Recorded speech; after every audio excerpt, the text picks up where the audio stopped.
for the introduction of the chair. My name is Huifang Tian from China CEE Institute. Actually, my institute is established by Chinese Academy of Social Sciences in Budapest, Hungary in 2017. So this institute is trying to build a research network among the China and the EU scholars. So we welcome all of you, all the experts and professors, to join our network in the future. So my today's presentation is related to the global economy recovery. If we look back to the past 10 years, we see the world economy actually suffered a lot of pains, including the long-term challenge like the inequality and unbalanced development, like climate change, and also declining trade rate, and also aging population, etc. Of course, in the short-term shocks like COVID, and also some geography conflicts, and related energy crisis, etc. So we haven't yet recovered from the very short happiness in 2024 for the forecast for the global economy recovery in 2025. The new president of US has given us a very big hit. It created a lot of uncertainty on the world economy. So if we see the latest forecast from IMF, we can see the most major economy has a downgrading development trade in this year, especially the world economy's growth rate now is projected at 2.8%, and the US has been given a very big drop in their projection. And also the US's close economy like Canada, UK, and also the Mexico also has a very big drop in this year. And Euro area and also like Japan has a very slight dropping. But China has given a very high growth rate among this list, but still with a 0.6% drop in this year. We see the UN Department of Economic and Social Affairs forecast. It has a quite similar outlook for this year's world economy, but with a little bit pessimistic, especially for world economy. Its prediction is around 2.4%. For the US, very big, but it has a very optimistic forecast for China. It's projected that China's economy growth rate will be around 2.6%. For most developing and developed countries, the download is the general trend. This is the latest survey by World Economy Forum. If we look at this survey from most respondents, we can see most of them are pessimistic on the global economy in 2025. So the most respondents believe that this year's uncertainty impact is not short-term. It will have a very long-term impact. It will make a long-term shift. So if we see the affected area by this round of uncertainty, it's not only in trade, in growth rate, but also in foreign development, foreign direct investment, and also capital investment and inflation. So all area has been impacted by this round of trade policy by US. For US's economy, most respondents said they have a very, very weak production for EU's economy in the rest of the year. The inflation rate will be high, The physical policy and the monetary policy actually is not unclear. Maybe it's a mix. But for US dollar, most believe that US dollar will become weakened. Actually, we cannot only see the US dollar itself, it is a very important international reserve. So it will influence the confidence of not only the trade, but also the capital flow. And also the stability of the international reserves. For China, most respondents has a very positive response for China's economic growth in the rest year. So, but inflation is a mix, but fiscal policy and monetary policy, for most survey respondents, they believe that there will be a very positive fiscal and monetary policy. For Europe, the economic growth rate in the rest years is a little mixed. Half believe it will be weaker and half believe it will be maybe better.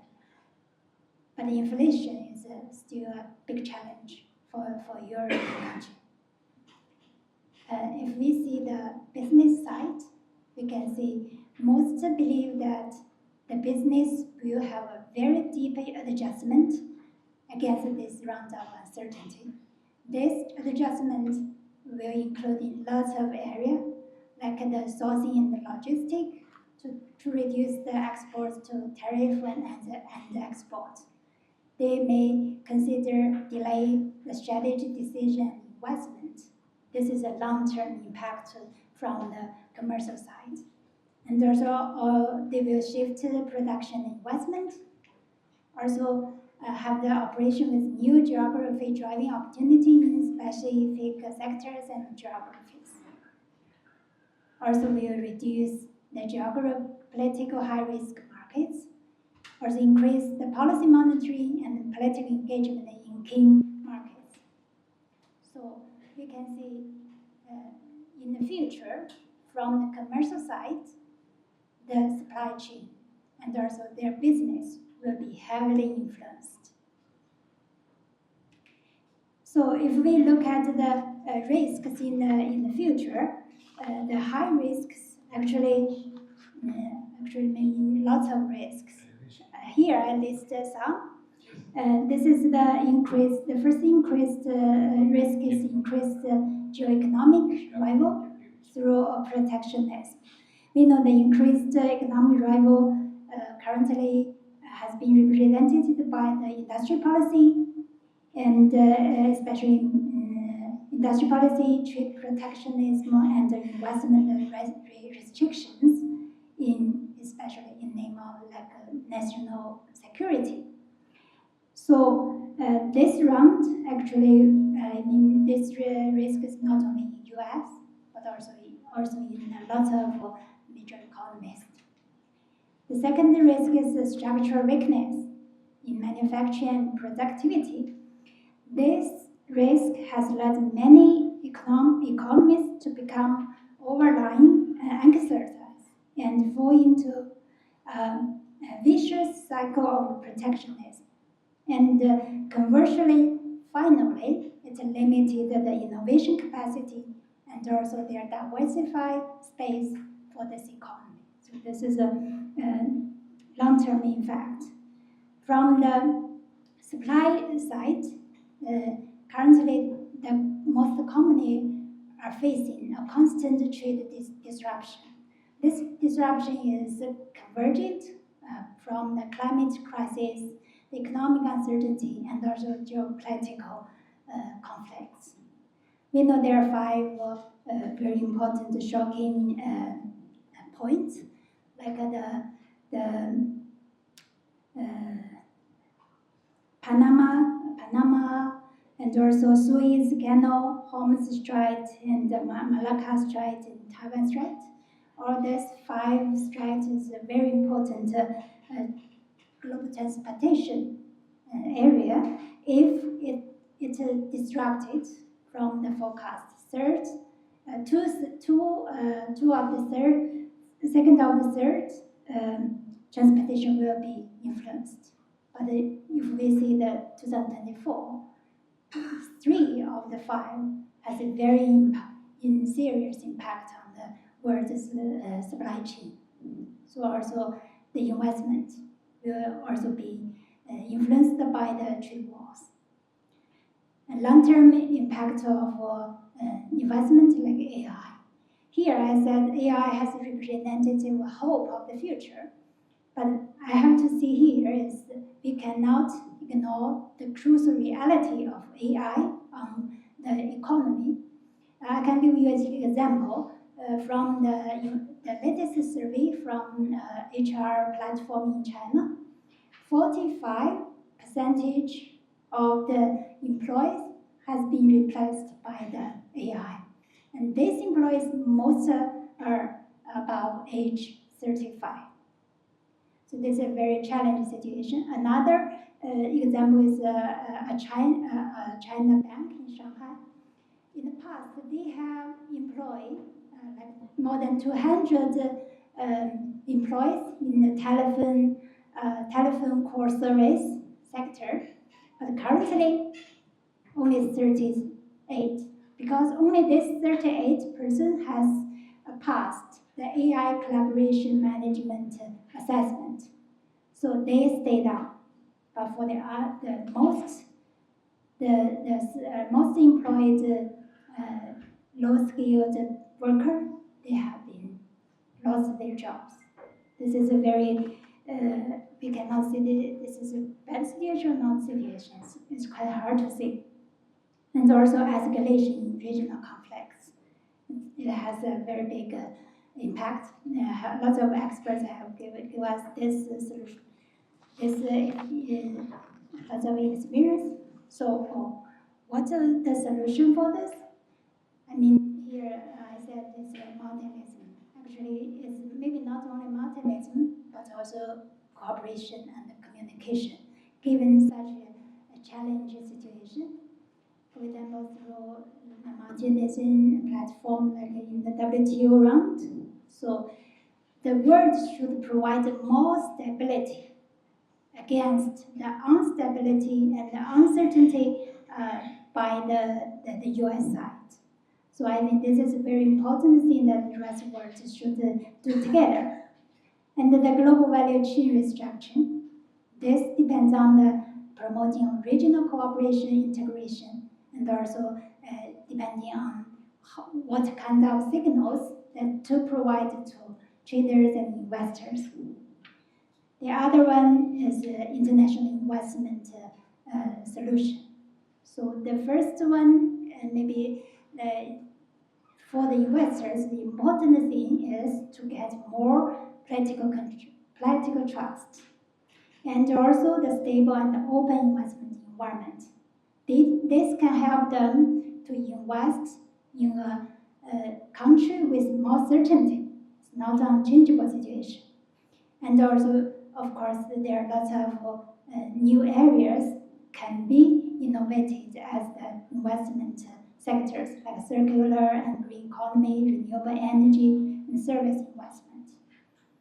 And technology-driven transformation of AI, and this also call for the global currency cooperation. We know the AI's advancement, but we also see that there are lots of threats. Why? Because the development of AI is much more beyond the standards and the rules constructed in this area. So for the rules and the norms, it needs the global cooperation to protect the local market, and also to provide the abuse of this kind of technology globally.